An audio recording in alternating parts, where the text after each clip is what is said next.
Bienvenue dans Smart Bourse, votre double dose quotidienne de marché en direct sur Bismart chaque jour à la mi-journée 12h30, 13h et en fin d'après-midi la grande édition pendant une heure à partir de 17h, rediffusée à 20h sur Bismart TV, émission que vous retrouvez chaque jour en replay sur bismart.fr et en podcast sur l'ensemble de vos plateformes. Au sommaire de cette édition de la mi-journée, l'idée d'une accalmie bancaire, ça n'est pas encore une véritable affirmation, ça reste pour l'instant une question en suspens. On le voit encore avec la séance du jour, on a du mal à voir un rebond d'ampleur quand même sur le secteur bancaire.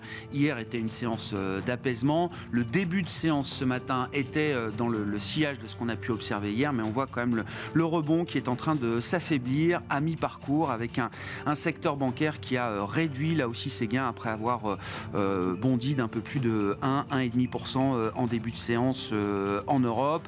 Le stress global retombe quand même un petit peu. On a vu l'indice de volatilité action sur le marché américain qui retombait à 20, alors qu'on l'a vu plus proche de 30 peut-être ces derniers jours, au moment du stress bancaire qui nous accompagne depuis bientôt 3 semaines. Maintenant, nous reviendrons bien sûr sur la situation des marchés actions en cette dernière semaine du mois de mars, qui viendra clôturer également le premier trimestre bien sûr de l'année 2023, une fin de trimestre bien différente du début de cette année 2023, avec notamment un mois de mars qui aura été un mois de sous-performance pour les actions européennes par rapport aux actions américaines. C'est la première fois depuis plusieurs mois qu'on observe ce phénomène de sous-performance de l'Europe, pour la première fois précisément depuis le mois d'octobre dernier 2022. Dans ce contexte, nous évoquerons une ou des stratégies actions pour la suite, dans un contexte où l'incertitude reste très très élevée. Bertrand Puif nous accompagnera pendant cette demi-heure, gérant action internationale chez Fidelity. Et puis dans une seconde, nous ferons le point sur le thème du commerce mondial, après que 2022 aura été une année de contraction en volume du commerce mondial suite aux années Covid 2020 et 2021. C'est Bastien Dreux qui sera avec nous dans une seconde par téléphone, responsable de la stratégie et de la recherche économique de CPR Asset Management.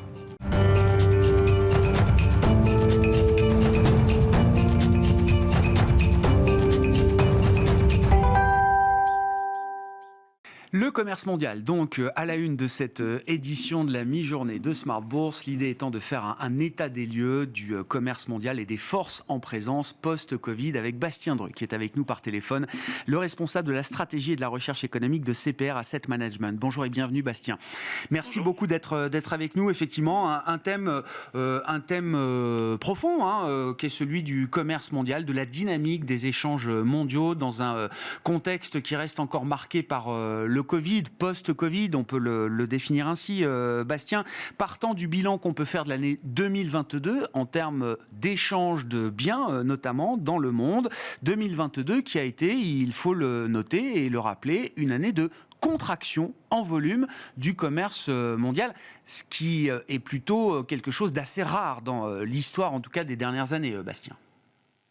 Oui, tout à fait. Les derniers chiffres qu'on a montrent une contraction du volume des échanges mondiaux. On a actuellement des échanges qui sont en baisse de 2 à 3% par rapport à l'année dernière.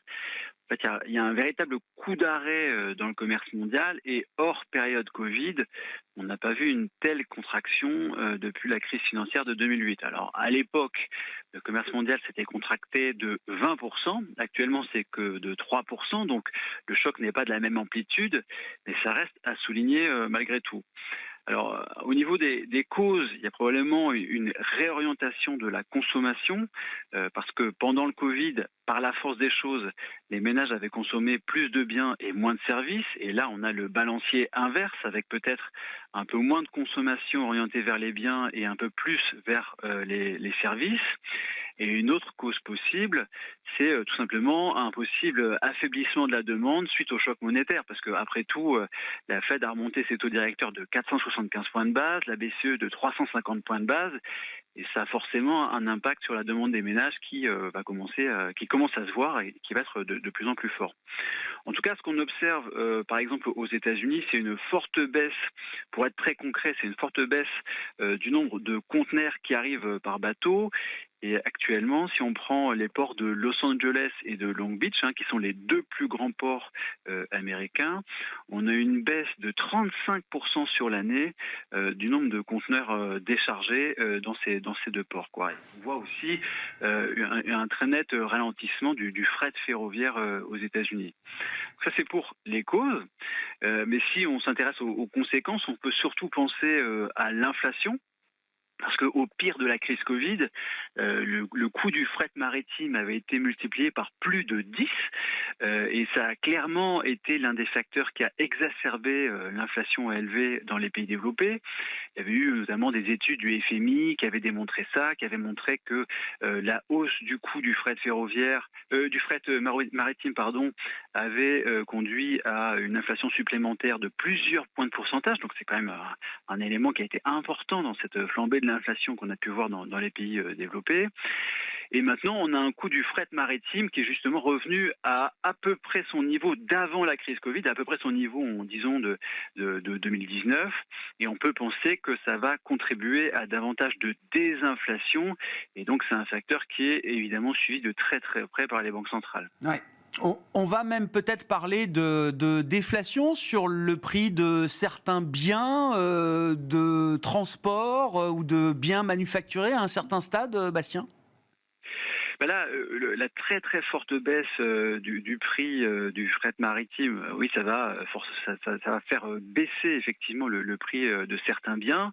Donc ça, il y a une partie qui va provenir effectivement des coûts de transport qui vont être un petit peu plus faibles que ce qu'on a pu voir sur 2021 et sur 2022. Puis aussi tout simplement le fait que la demande de certains biens est en train de s'affaiblir, notamment du fait du choc monétaire. Donc il y a deux causes finalement qui peuvent expliquer que le prix de certains biens vont baisser, ont déjà commencé à baisser et vont continuer à baisser sur les mois qui arrivent. Si on considère que 2022 est dans une certaine mesure effectivement une correction des années Covid et d'emballement Covid et d'emballement pour les biens pendant la période Covid 2020-2021, est-ce qu'il y a néanmoins une accélération de changements plus profonds à l'œuvre dans la mondialisation qu'on peut observer depuis 10-15 ans peut-être maintenant. Bastien, ça fait peut-être 15 ans que la croissance mondiale est beaucoup moins tirée par le commerce mondial qu'elle ne l'était dans la phase d'expansion de la mondialisation. Oui, c'est tout à fait ça. Alors, il y a beaucoup de personnes qui parlent de déglobalisation. Alors, le terme, il est clairement trop fort. On ne peut pas parler de déglobalisation pour le moment. Le poids des échanges commerciaux dans le PIB mondial, il avait beaucoup augmenté à la fin du XXe siècle et au début du XXIe siècle, avec notamment l'essor de la Chine comme usine du monde. Mais on a assisté depuis la crise de 2008 à un ralentissement de la mondialisation parce que les échanges commerciaux représentent un petit peu moins en pourcentage du PIB. Au pic, on était sur 60% du PIB mondial et on a plutôt convergé vers les 50% du PIB mondial. Donc ça reste quand même vraiment beaucoup. C'est pour ça qu'on ne peut pas parler de déglobalisation. Et il faut notamment avoir en tête pour démonter un peu l'idée qu'il y a déjà eu une forte déglobalisation, c'est quand même le fait que le déficit commercial des États-Unis avec la Chine, il tourne aux alentours de 400 milliards de dollars, et le déficit commercial de la zone euro avec la Chine, il tourne aux alentours de 300 milliards d'euros. Donc c'est quand même des montants qui sont très importants. Alors on ne peut pas parler, je pense pas qu'on puisse dire qu'il y ait déjà eu une déglobalisation, mais en revanche, il y a quand même certaines grandes puissances qui se rendent compte de certains écueils, qui se rendent compte de plus en plus de certains écueils de la globalisation. Et les questions qui se posent, c'est est-ce qu'on peut se permettre d'avoir perdu autant de capacité de production dans certains secteurs? Et c'est plutôt ce genre de questions qui se posent, c'est la question de la vulnérabilité des chaînes de valeur, c'est aussi la question de la souveraineté qui est en train de se poser. Qu'est-ce qu'on peut dire justement à ce sujet d'une zone économique comme l'Europe, qui est historiquement une zone économique très ouverte sur le monde, qui n'a pas d'ailleurs peut-être profité autant que ce qu'on aurait pu imaginer du phénomène de mondialisation et d'accélération de la mondialisation, qui a été très profitable pour la Chine, par exemple. Bastien, comment est-ce que l'Europe subit aujourd'hui ce phénomène et quelle réaction est-ce que ça appelle du point de vue de la stratégie économique et politique de la zone européenne ? Alors, en ce qui concerne l'Europe, il y a vraiment beaucoup beaucoup de choses qui ont changé sur le plan commercial ces 3 dernières années. Donc, la zone euro est passée d'un excédent commercial qui tournait aux alentours de 200 milliards d'euros environ, on va dire de 2015 jusqu'à à peu près 2021, donc un excédent commercial qui était quand même très élevé, et on est passé à un déficit commercial maintenant qui est aux alentours de 300 milliards d'euros. Donc on passe quand même d'un excédent de 200 milliards à un déficit de 300 milliards, donc vraiment il y a un changement qui est extrêmement fort en ce qui concerne l'Europe. Évidemment, la crise énergétique et la flambée des prix du gaz, mais pas seulement du gaz, il y avait aussi le pétrole, il y avait aussi le charbon. Tout ça, ça a fait exploser les importations énergétiques de l'Europe. Et là, ça met clairement à nu la dépendance énergétique du continent européen, qui est sans doute l'une des plus fortes du monde. Et ça montre vraiment le besoin d'accélérer la transition énergétique, parce qu'il y a une dépendance qui est vraiment beaucoup trop forte sur ce plan-là.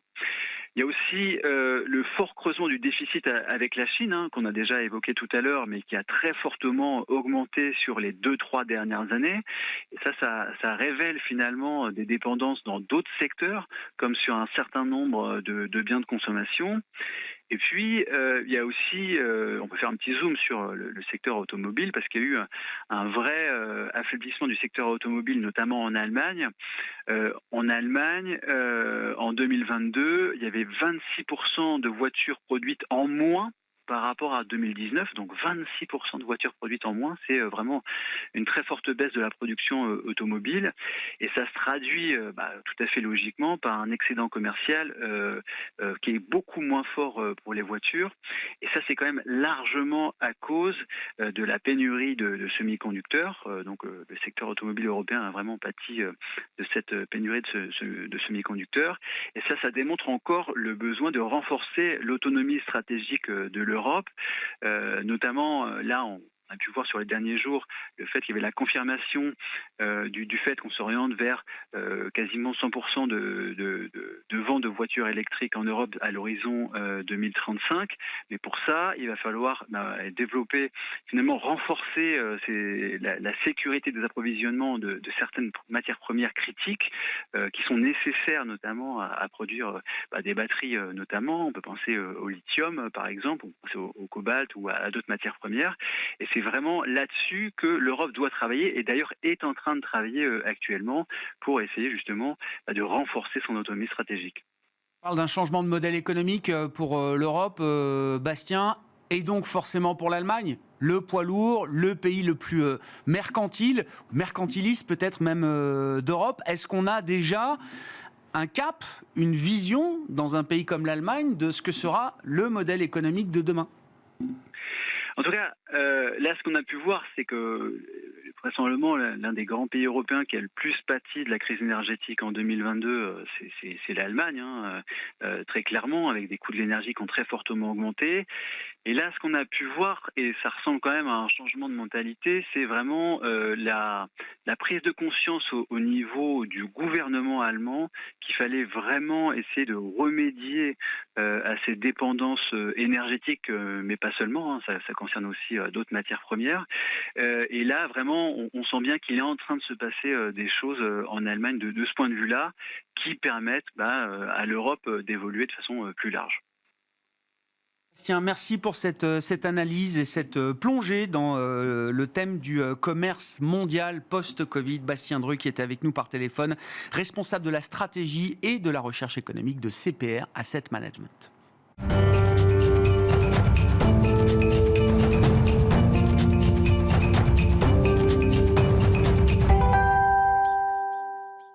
Revenons à présent à des considérations de marché et d'investissement plus immédiates, peut-être avec Bertrand Puif, gérant Action Internationale chez Fidelity. Bonjour et bienvenue Bertrand. Bonjour. L'idée de dresser un état des lieux, là aussi, de la situation des marchés actions, notamment au terme ou quasi-terme de ce mois de mars, terme du premier trimestre de l'année 2023, avec un mois de mars qui marque une rupture. C'est une question peut-être par rapport aux dynamiques de marché qu'on observait depuis le début de l'année. Je note que c'est un mois qui sera négatif pour les actions, mais positif pour l'obligataire.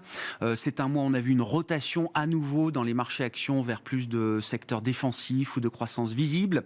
À ce titre, intéressant de noter que les États-Unis retrouvent leur surperformance historique par rapport au marché d'actions en Europe, ce qu'on n'avait plus vu depuis quelques mois maintenant. La vol action reste toujours relativement mesurée par rapport à une vol obligataire qui, elle, a à nouveau explosé au cours du mois de mars. Voilà, c'est quelques paramètres de marché que je mets sur la table.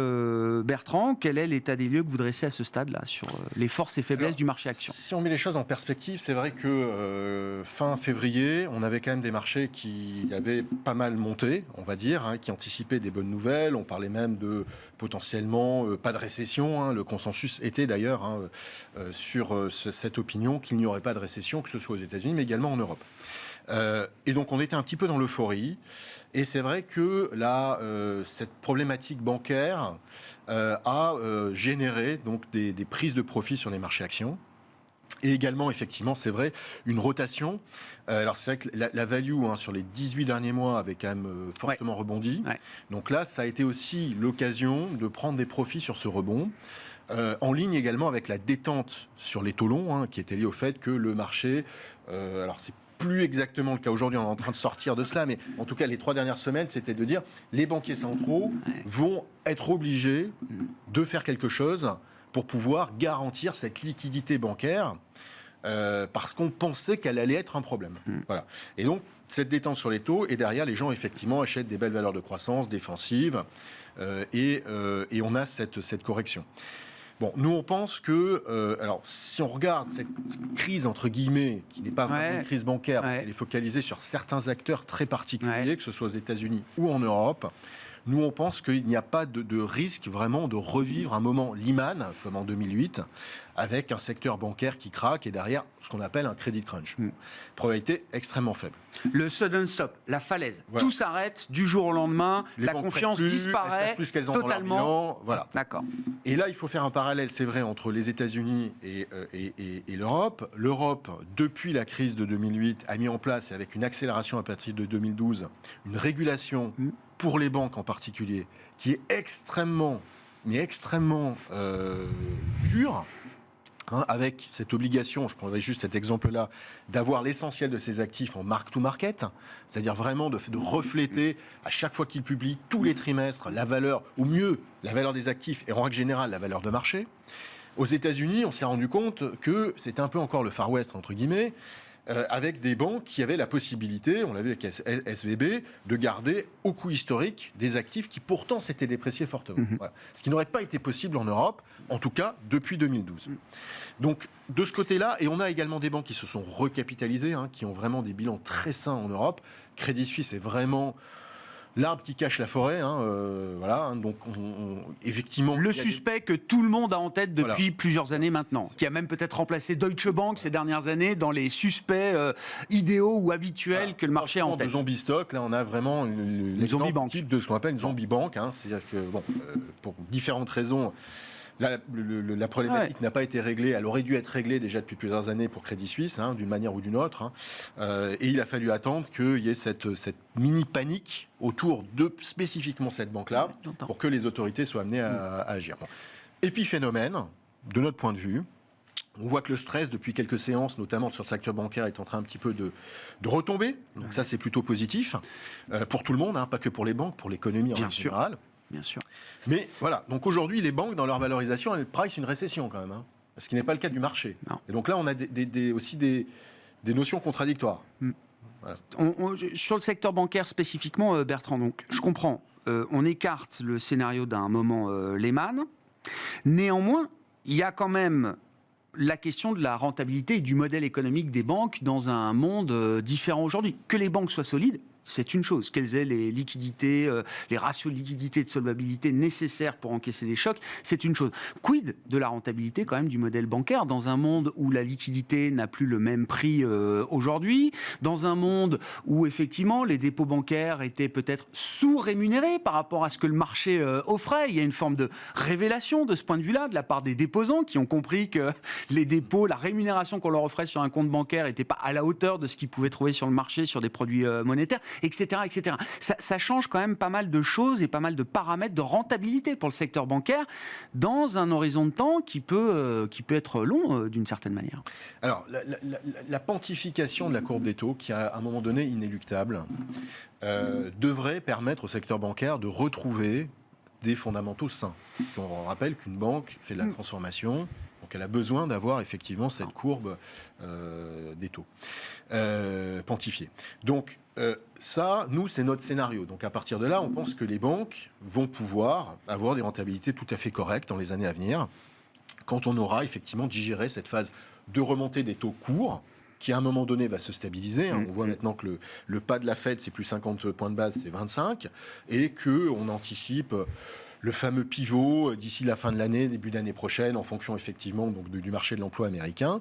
Et à partir de là, on pense que ça va permettre à la fois donc, d'anticiper une sortie sans doute de récession qu'on aura eu entre-temps, avec donc les taux longs qui vont se mettre à monter, anticipant donc cette reprise économique portée par la Banque centrale ou les banques centrales, en fonction de ce que fera la Banque centrale européenne, ce qui est plus compliqué. Donc, de ce fait-là, on devrait avoir un environnement plus favorable pour les banques et qui devrait se tenir pendant plusieurs années.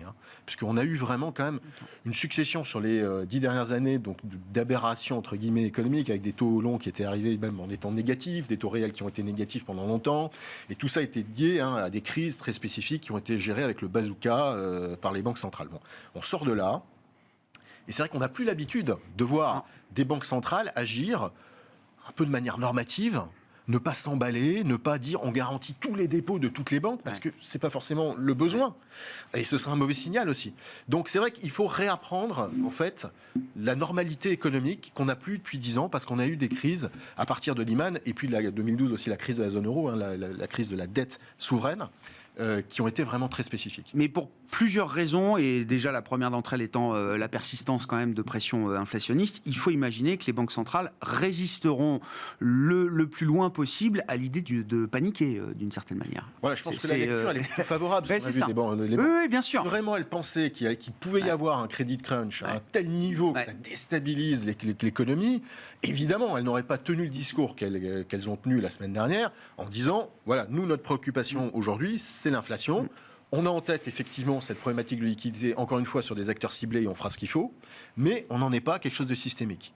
Donc c'est plutôt un signal positif. Ça veut dire aussi que voilà, l'inflation elle est toujours là, et il ne faut pas occulter la vraie problématique qui est l'inflation, combien de temps, jusqu'où elle va aller, et le marché de l'emploi américain qui se tient encore de manière extraordinaire. Au regard du de-rating du secteur bancaire ces dernières semaines et des perspectives que vous avez pu décrire sur des horizons des prochains mois ou des prochains trimestres, est-ce que c'est déjà le moment pour l'investisseur d'anticiper justement une phase plus favorable pour la rentabilité du secteur bancaire ? Voilà, tout à fait. Je veux dire, aujourd'hui, alors... Encore une fois, il faut regarder celles qui ont des banques plus ou moins solides pour qu'elles ne soient pas attaquées. Même encore une fois, si on pense que même celles qui n'ont pas les banques les plus solides n'ont pas de risque de s'effondrer, mais il y a une spéculation qui peut se jeter sur le titre, et on l'a vu sur une grande banque allemande, envoyer le titre 20% plus bas. Bon. Donc l'idée, c'est quand même d'aller rechercher des bilans solides. Encore une fois, il y en a beaucoup en Europe. Par exemple, en Europe du Nord, qui est une région que je regarde pas mal, vous avez des banques, des Swedbank, des Skandinaviska Enskilda Banken, SEB, Handelsbanken, qui ont des bilans qui sont très solides. Des Core Equity Tier 1 dont on parle. Et la mesure un peu proche de 20%, ce qui est quand même un record en Europe. Donc des bilans très solides et une capacité à payer du dividende qui aujourd'hui les met à 8%, voire avec le rachat d'actions à plus de 10%. Et vous payez ça à 7 fois, 8 fois les profits. Donc honnêtement, c'est ce que je disais tout à l'heure, on a dans les banques aujourd'hui, après ce stress, cette baisse de 10-12% du secteur, implicitement une récession qui est pressée. Mais dans le marché, quand on exclut les banques, et puis également donc l'énergie ou l'automobile, qui sont des secteurs très cycliques, on a un marché qui est encore à 15 fois, et donc il ne price pas une récession. Donc il y a quelque chose qui n'est pas cohérent, mais en tout cas, quand on investit dans les banques, comme dans l'énergie, comme dans l'automobile, on a déjà des valorisations qui sont tellement au tapis que soit il y a une récession. Et bon, on se dit, c'est déjà dans les cours, donc on va commencer à regarder au-delà et dire, voilà, c'est les premiers titres qui vont se mettre à rebondir parce qu'on va regarder au-delà. Ou alors, effectivement, il n'y a pas de récession, et puis les gens se mettent aussi à dire, qu'est-ce qui a bien marché, qu'est-ce qui n'a pas marché, ça n'a pas marché. Il y a un rattrapage. Voilà. Donc, Pour nous, le profil de risque potentiel de rebond de ces secteurs-là, et en particulier effectivement des financières et au sein des financières, les banques, aujourd'hui en Europe, est très important. On a plutôt envie toujours d'être donc value dans les stratégies que vous pilotez, j'imagine, Bertrand, même si effectivement, et vous l'avez dit en introduction, le risque de récession, en tout cas l'horizon d'une récession, est finalement beaucoup plus proche peut-être que ce qu'on imaginait il y a quelques mois. Reste la question quand même de l'ampleur et de la profondeur aussi de cette récession, avec toujours un stress bancaire qui peut toujours devenir moins contrôlé que ce qu'on peut imaginer ou espérer. Opportuniste, il faut vraiment être stock picker au jour le jour, aller chercher les opportunités. Alors évidemment, je veux dire pas faire du trading au jour le jour. Non. Vraiment, on a dans des listes de suivi des sociétés qui nous intéressent, qui ont des fondamentaux solides, qui sont déjà pas chers, et on se dit que vu les événements un peu extrêmes qu'on a et la réaction importante avec ces pics de volatilité qu'on peut avoir, on peut trouver des titres à un moment donné qui baissent très fortement 1 ou 2 jours et qui étaient déjà intéressants et qui deviennent encore plus intéressants. Donc, et ça, si vous voulez, ce discours-là, on ne l'avait pas forcément il y a 2 ou 3 ans, où vraiment il fallait se dire, oh là là, cette société à 30 fois, c'est vrai que son concurrent est à 35, est-ce que potentiellement elle peut aller chercher ces 35 ? Non, là vraiment, on a vraiment ce qu'on appelle, on a de la deep value. Donc déjà la value est de nouveau intéressante parce qu'on a cette problématique, cette configuration sur les taux longs.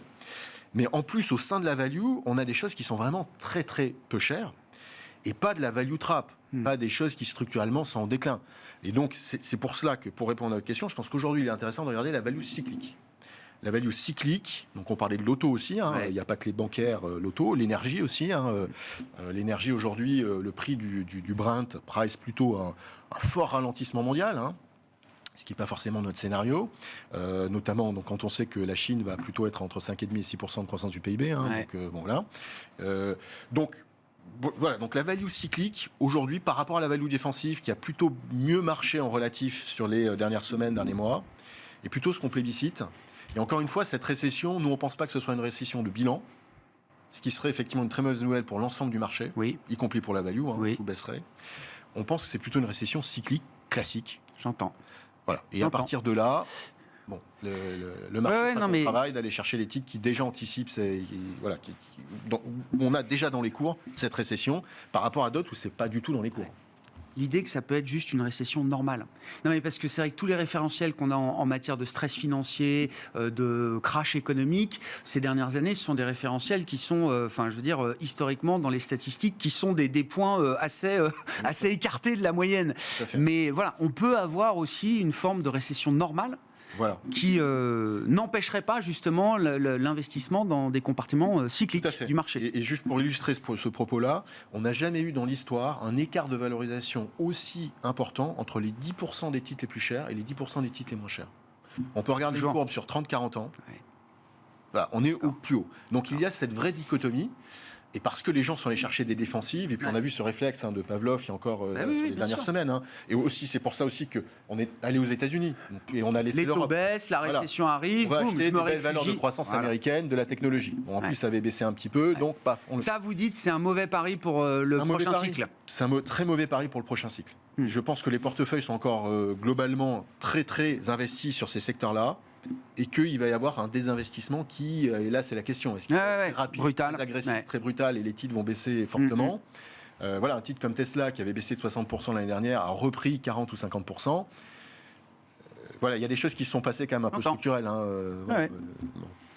Merci beaucoup pour cet éclairage, Bertrand, de fin de mois et de fin de trimestre. Cette semaine marquera effectivement la fin du mois de mars et la fin de ce premier trimestre 2023. Bertrand Puif qui est avec nous en plateau pendant cette demi-heure d'émission, gérant Action Internationale chez Fidelity. Voilà pour Smart Bourse à la mi-journée.